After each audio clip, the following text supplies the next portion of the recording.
Hello, everyone, and welcome to today's episode of 30 Minutes Robotic Milking Edition. I'm Marcia Andres, dairy science professor and extension specialist at the University of Minnesota in St. Paul.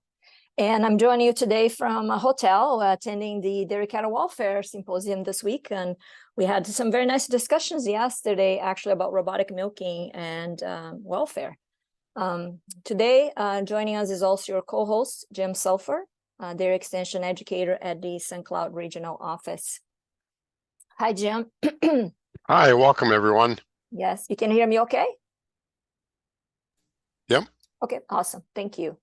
So again, as we get started, some housekeeping items is if you are watching this particular webinar as a recorded one on YouTube, please, if you did not do this before, register at z.umn.edu/30, number 30, MINRM, to get your unique Zoom link to join the live discussion next time. And also want to ask you to please use the Q&A box rather than the chat box to ask your questions.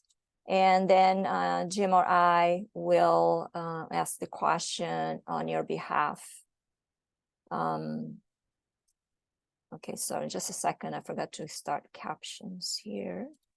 Okay, you can turn the captions off if you want, but I forgot to turn them on earlier. Since you're here today and you are probably an audience that is interested in precision dairy technology, as you are interested in robotic milking, I'd like to invite you to join us in June for the Precision Dairy Conference. It's an in-person event only, and we'll have all technologies, many technologies in one room, and from different perspectives. We'll have excellent discussions on precision dairy, so please join us in June near the airport in Bloomington. So it's my pleasure today to invite our dairy producer guest for today. Young generation, Jacob and his family milk cows with robots in Minnesota. Jacob happened to be a student of ours not too long ago. He graduated with a bachelor's in animal science last year, just about a year ago. So Jacob, please join us for the discussion today. Thank you for being here. Nice seeing you. So appreciate you taking the time. I will let you talk about your dairy for a little bit, 10 minutes or so, and then we'll, Jim and I will be back to moderate the question and answer session. So thank you, and I'll let you get started. All right, sounds good.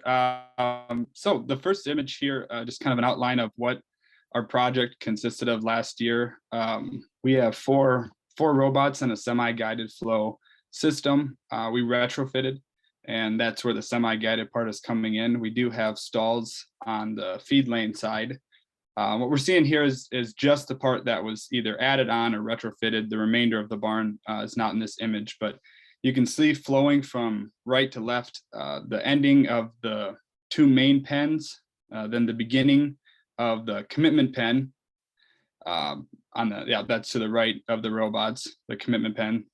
Yep, then we have robots on each side, post-sort pen after that, and then all of our dry cows on the far left of the barn. So this is kind of the flow of the majority of the action of the barn kind of occurring in this area. So this is looking from the old barn down. So the barn gets newer as you progress. Kind of a positive that we have going for us is all of our cows are under one barn, so they never have to leave. Once they're 2 months from freshening as a heifer, they stay in this barn for the remainder of their time with us. At the end here, you can see a little bit of our cross gutter that we put in. So we do have two automatic scrapers going, one on each side, that are scraping down into this cross gutter, which has a box on a chain in the gutter that's pulling it across the barn. To the left, where there is a 10,000 gallon storage pit that we pump twice a day with a piston pump to our long-term storage, which is about 100 feet outside of the barn. So it's not pumping too far.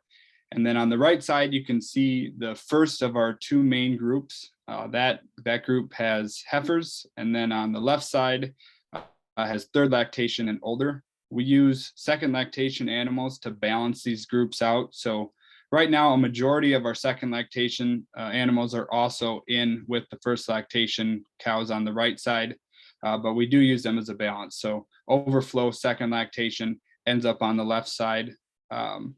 We're happy we have done this so far. I think it really helps the heifers to not have to compete with the older and larger cows for the robots' time. So they're isolated on their side, dealing with some second lactation cows, but they tend to be able to compete a little bit better there. And then working our way down the barns, where you can see the retrofitted area where the commitment pen robots are, and then the dry cow pen further down. Okay, so this is the dry cow pen. This is the newest addition to the farm. On the right side, we have far off dry cows. This was a big change for us, as previously our far off dry cows went to different sites. So every Saturday we would spend trucking a group of cows, dried out cows, off the farm and then bringing home another bunch. So this made life a lot easier. Now we just we dry up in our robots and then we put them into our far off pen. And once a week, we move a batch of cows from the far off to the close up on the left side, which is a bed packed area. We run 3 groups in there. So I move about 6 to 8 cows every week, and they'll go to the farthest part of that pen. They'll maintain their same group. They don't have to get reintroduced to new cows. They stay in their own group. And then next week, they will move to the middle pen. And then the week after that, they'll move to the closest pen, which is where they'll calve. So theoretically, if everyone calved on time, they wouldn't have to get reintroduced to cows again until they go into the fresh pen. On our far off dry cow pen, those stalls, and you can see it in this picture too in the far end, are all flex stalls that we put in.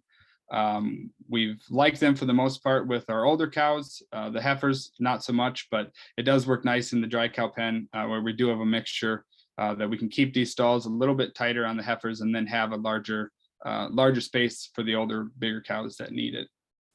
This next picture here is just a close-up of the commitment pen. So in the back left of the picture, you can see our sort gate, where they're either going straight through if they have milking permission to the commitment pen, or they're getting sorted off to the left, heading back to feed if they do not have permission.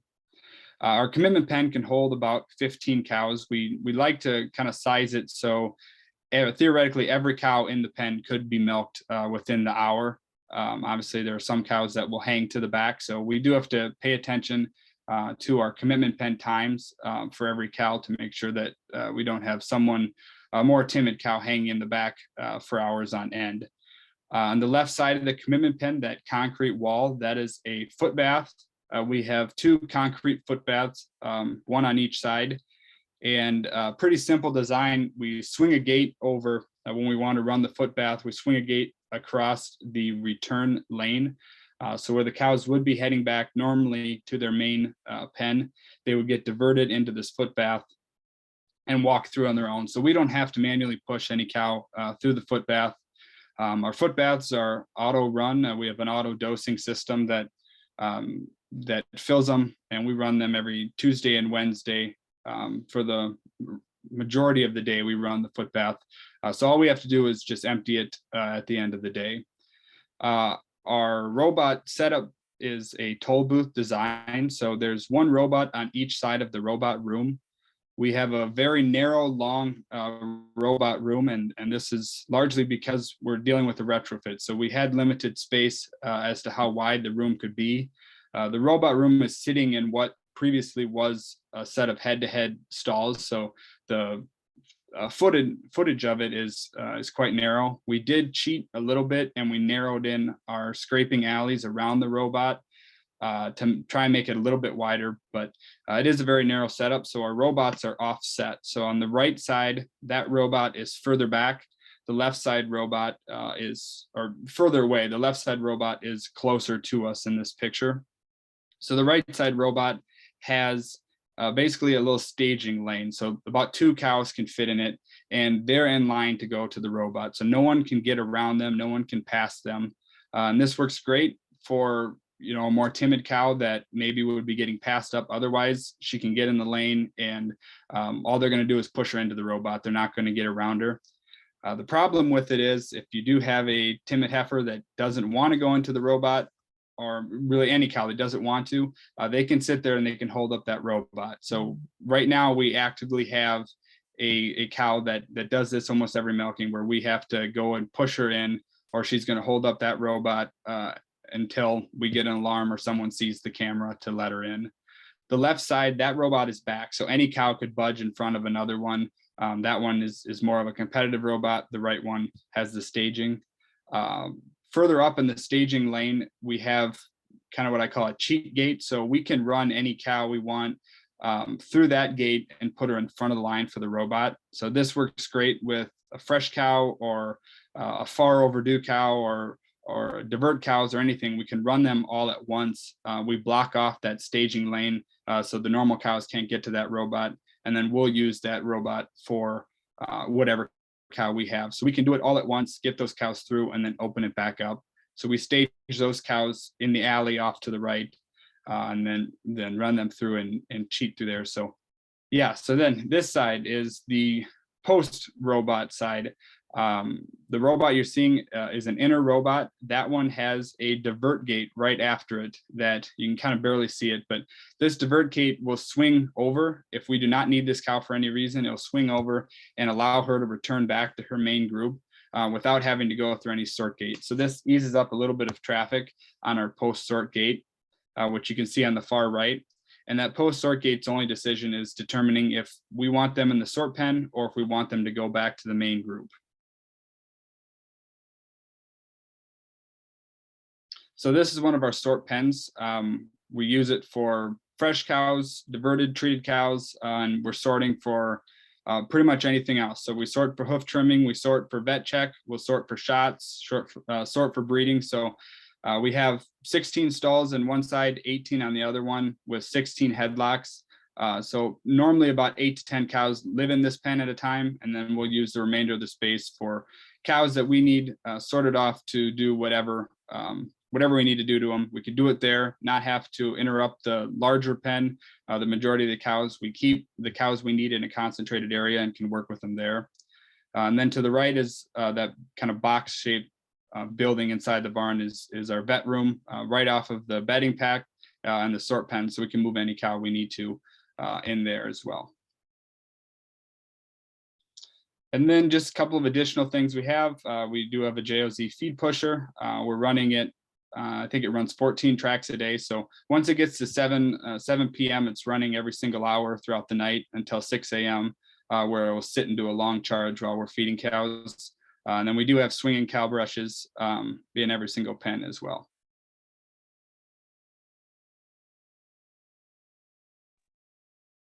Thank you, Okay. Jacob. That was a great overview. Always we have questions, maybe that some clarification needed or some things that were not covered. Jim, are you here, or is my screen not showing you? There you are. Yeah, I'm here. Found you. Okay, so now we're actually opening up for questions. One thing I think, oops, sorry. I don't know if you mentioned, did you mention what you have for bedding and how often you bed? I don't remember if you mentioned that. No, I didn't. So we're doing deep bedded sand stalls. We bed once a week for the milking cows, and then about every 10 days for the dry cows. Okay. Right. Okay. I don't think we talked about also if you do how you train your heifers, how you train new animals coming into the robots. Just you can walk through that for us. Yeah, so we don't do anything special. When I was kind of talking about that cheat gate, that's basically our main training method. So all of our heifers, their first time in the robot is their first time milking. We'll run them through the cheat gate. We can get them next in line to the robot. We've had pretty good luck with heifers going in right away, and then we'll stand there for that milking. The nice thing with DeLaval robots is we can manually attach if she's having problems, and she's not liking the arm there, we can manually attach for the first couple milkings, help her get through it. And then they'll stay in that sort pen normally for about 2 weeks is how long I'll keep them there. But basically until I can dump them into the commitment pen and they'll go in on their own. Once they start to do that, then I'll let them go into the main group. But until then, we keep them in the sort pen and we'll push them in 3 times a day until they're trained. Okay. We have a question here that I prefer not to answer. Usually I try to keep our producers a little more incognito, if you will. But a question about where is your farm located in Minnesota and how many cows you have. Maybe you can just, a region of Minnesota might be okay. And then how many cows? Sure. So we're in Southeast Minnesota and we're milking 250 cows right now. Thank you. I've got a question for you, Jacob, that seems to always come up is why did you decide to go with a guided flow versus a free flow system? What was your logic behind that? Yeah, I mean, I think the first thing was trying to get more cows through with fewer pellets. That was our first idea.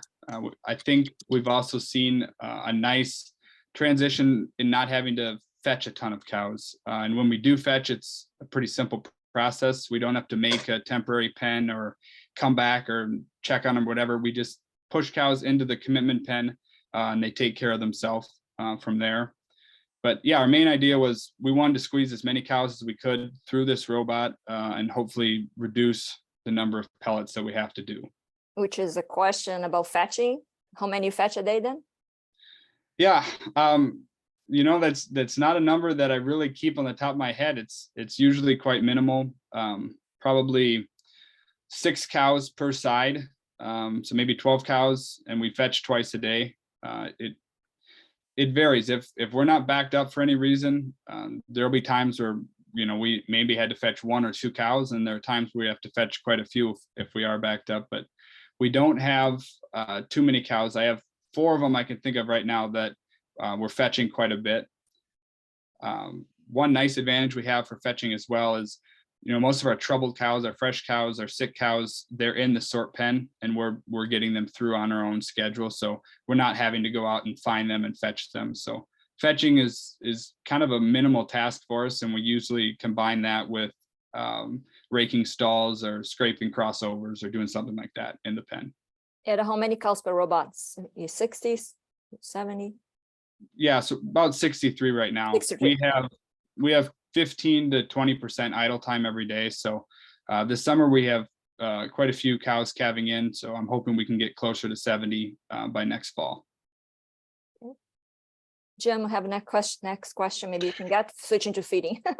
Yeah, that you just touched on that. What is your feeding? You want to just comment maybe both on the PMR, and this is more specifically to the pellets, I believe. How much feed do you feed through the robots? Kind of average or ranges, or just your feeding strategy? Yeah, so I guess another thing from us, we're 9 months in, so we haven't been in terribly long. Right now, we're starting to phase down our pellets. So for a while, we've been feeding about 8 pounds of total pellets. Now we just phased it down about 10 days ago to 7 pounds. We're just going to kind of watch visits, watch production, and hopefully keep creeping down. We use 2 feed types in the robot. We have a base pellet, and then we have a Propel and roasted soybeans mix that we're using for fresh cows and for high producing cows. But yeah, right now it's averaging 7 pounds and hopefully going to keep going down. And what is the production now, if you don't mind sharing some production numbers and components, maybe, and maybe some Excel counts? Sure. So production's about 87 pounds right now. 4.3 fat, 3.2 protein. Somatic cell's been jumping around a little bit, averaging somewhere around 150 to 160 right now. We are up some from when we started or previous to robots when we were in the parlor. We're working through some washing issues right now that I'm hoping are our culprit. That's good. Jim? You know, can cows go through and milk 24 hours a day, 7 days a week? I assume that's what that means. And are they turned away when they attempt to go through? This must be kind of related, I think, to maybe a free flow system.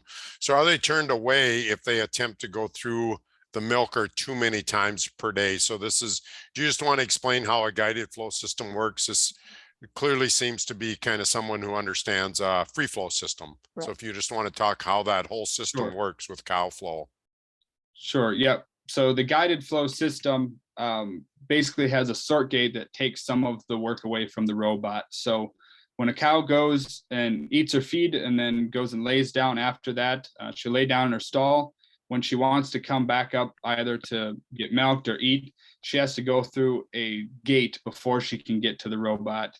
That gate is determining her direction or where she's going based off of milking permission. So if she has permission to milk, just like in a robot or in a free flow barn, if she has permission, she's going to head towards the robot. It's called milk first. So she's going to get milked before she can go eat if she has permission. If she doesn't have permission to get milked, instead of the robot having to decide not to milk her and kick her out, the gate will, and now they'll send her back to feed and keep her away from the robot. So 99% of the time, a cow in our barn, when she enters the robot, she has permission to milk, and it's going to milk her and not have to waste time kicking her out. Thank you for clarifying that. Yes. The difference between the two folds. And then you also said you pay attention how long they've been on that commitment pan by looking at the time they went through the gate and went to the commitment pan, right? So we can go and fetch or make sure that they got through the robot then, right? Right. Yeah. Okay. Thank you. Okay. Let's see. I've got a question for you, Jacob. Most of the barns that are built now are some kind of moderated environment. And I see your barn is mostly a natural vent barn. Is that just because your old barn was naturally ventilated, or what was kind of the logic of, it seems like your new addition was naturally ventilated. Yeah. So our old barn, so our barn's been added on to 3 times, and we started with the natural vent. So we just kind of continued that ventilation strategy. Every single time we've added on a barn, we've added more fans per barn space. And then now we've caught up the old barns as well. So we added a lot of fans this last edition, but it's all natural vent. And then we do have closed ridge with ridge vents up top. So we have some structures in the middle, right? Because you have, the robots and you have that other room there in the middle, et cetera, et cetera. So how is the airflow? Do you feel like you have good heat abatement in the summertime? I know you just had one summer so far, but do you think things are comfortable there for the cows? Yeah, so I guess one thing I think really helped us a lot is we added feed alley fans that we didn't have that in the original barn. So we have fans down the feed alley the whole way. That's the only part of the barn that's completely not obstructed. Okay. But I think one thing that's nice with the ridge vents, even when we don't have fans on, even when that temperature is not there, you can just feel more air moving through the barn, especially in those more stale areas that it's constantly pulling out air. So it's not perfect in those areas, but it is better, I think, than it was before ridge vents.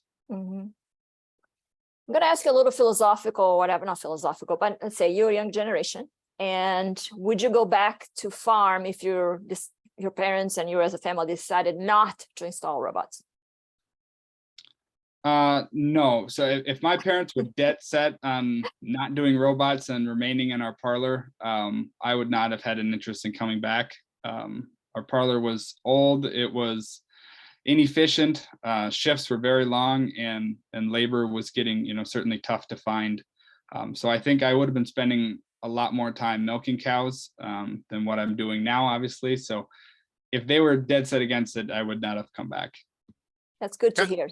That's good to hear. It looks like the robots can help us keep some of the young generation dairy farming. So thank you for that answer, Jacob. Kind of as a follow-up, Jacob, related to that is how much labor do you spend? You got 4 robots. Mm-hmm. Who's all there kind of on a daily basis? And can you talk a little bit about your labor and labor management, amount of labor? Sure. So we're down to 1 full-time person and 2 part-time. Actually, I think this summer we'll probably be down to 1 part-time and 1 full-time. And then there's my dad, my brother, and I. So my dad is doing more bookwork side and kind of runs the crop part of our operation. My brother does feeding cows and kind of overlooks the calves. And then I'm in the barn. I do cow health, and then the robots kind of basically managing the barn. Our full-time employee does a lot of miscellaneous work for us. So feeding calves helps me in the barn a lot, especially with some of the more tedious scraping and raking stalls and that stuff. And then he'll help spread manure, help in the fields if we need that as well. At night, we have high schoolers. Right now, we have 2 part-time high schoolers that feed calves and help with some of the scraping and cleaning in the barns. But we've reduced our labor significantly. Before, we were running basically 4 full-time employees and 1 or 2 part-timers when we were in the parlor. So we've reduced it down to basically 2 to 3 employees and then ourselves. Okay. And that That's the number of includes, cows. Oh, sorry. I'm sorry. I was just wondering, that includes all the cropping, all your calf care, as you described the labor there. That's just not to run the robots and take care of it. That's basically run your entire farm. Right. The only additional labor we'd hire there is in the summer when we're haying, hiring additional help for that. But yeah, all the crops, calves, everything else. We don't raise our heifers. So we do have that offsite, but yeah, that's everything else. Okay, and just to follow up here, you said you reduced the number of employees. Is it the same number of cows you have now, or did you expand your herd when you installed robots? Milking the same number of cows. Same the number. only Okay. Yeah, the only thing different is about 40 more cows on site. Oh, okay. With the dry cows being home. Oh, just on site, but same number. The herd size is the same. Okay. Herd size is the same. Yep. Okay, sounds good. So we're doing on time here. We have 3 minutes left, so we can kind of get maybe one final question from someone in the audience, or I'll ask, you're a Jim, young, okay. smart guy, Jacob. So what advice would you give to a listener that's thinking, or maybe doesn't have any robots, kind of thinking about installing robots? What advice would you give them as they approach this? Because it's a major decision. I mean, as you well know, it's a big financial commitment, and it's also a big management commitment. So what advice would you give a listener that's kind of pondering what they should do? I think, first thing, I think you need to determine if going all in on, having a lot of technology around your farm is what you want to do. And if that's something you're interested in working with, I think robots are a great step. And it tends to be a step where, a lot of farms add technology in other aspects of their farm. We added automatic scrapers, we added automatic feed pushers. So there's more, more technology around our farm, and more things are being automated. We also have, an activity monitoring system. So if you're someone who wants to work with numbers, who wants to work with technology, I think it's a great step. I also think that it's very important to look at both, all robot types and to get bids from everyone instead of kind of coming in and just coming in with a narrow focus and one robot type or one flow in mind, to open up to all the different options. Consider guided flow, consider free flow, and think of how you would want to manage the barn. I think I spent a long portion of my day is spent looking at numbers and looking at cow activity, looking at the computer screen, really digesting all of that information and then making decisions from there. So if that's something that you aren't interested in doing, then robots probably aren't the way to go. Makes sense. Okay, we're kind of getting out of time. There's here one for good our question here, I think. Oh, that is. So maybe we can take one last question here. Are robots a real time saver, or is it the real benefit of having them do the milking? Does it allow you to do other things or other barn help to more closely monitor herd health instead? So the robots do have a time saving in the amount of labor you need to have on hand. You should be able to reduce labor in most situations, especially if you're going from fairly inefficient system. Your time personally as a manager, you kind of have to decide how you want to spend it. But no, my dad, brother, and I, we have not saved our own personal time, but we're doing tasks that we would prefer to do rather than milking cows. And I think we've been able to spend a lot more time honing in on particular areas of our farm to continue to improve that maybe would have been forgotten otherwise. Yeah, that's excellent. It's a different type of labor, right? Something that you're more interested in doing. So that's right.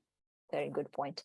So we are out of time for a 30 minutes discussion today. So thank you everyone for joining us and listening to Jacob and their operation in Minnesota. So thank you so much, Jacob, for taking the time during planting season. I hope you get in the middle of that. So thank you for taking the time to join us today. And I want to invite everyone to come back on June 15th for the episode number 30th. So thank you so much. And I'll stop recording now. Appreciate everybody joining us.